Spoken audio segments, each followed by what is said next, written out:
బయటపడ్డటువంటి వ్యక్తి ఇతను.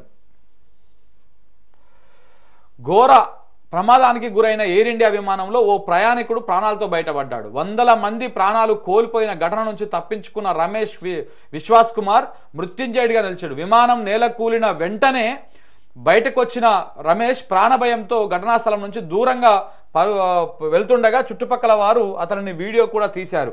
విమానంలో 11A సీట్లో కూర్చున్న రమేష్ బోయింగ్ పాస్ ఇంకా అతని దగ్గరే ఉంది. విమానం టేకాఫ్ అయిన 30 సెకండ్లకు పెద్ద శబ్దం వచ్చింది. ఆ వెంటనే విమానం కూలిపోయింది.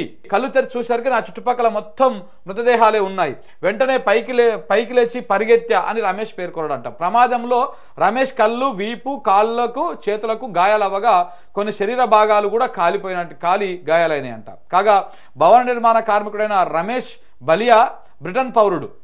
20 ఏళ్లుగా లండన్లోనే ఉంటున్న ఆయన కుటుంబ సభ్యులను కలిసేందుకు ఇటీవలనే భారత్కు వచ్చి రమేష్ అతని సోదరుడు అజయ్ కుమార్తో కలిసి లండన్ తిరుగు ప్రయాణం చేస్తున్నారు. ప్రమాదం తర్వాత అజయ్ ఆచూకీ తెలియరాలేదు. కాగా ఈ ప్రమాదం నుంచి మరొక వ్యక్తి కూడా ప్రాణాలతో బయటపడినట్టు తెలిసింది. అయితే ఆ వివరాలు ఇంకా తెలవాల్సి ఉందంట. ఈయనొక్కడు బయటపడ్డంట. మరి ఎట్లా ఆ ఎమర్జెన్సీ ఎగ్జిట్ నుంచి బయటకు దుంకినని చెప్పేసి కొన్ని రాసినాయి. మరి ఇందులో అయితే రాలేదు.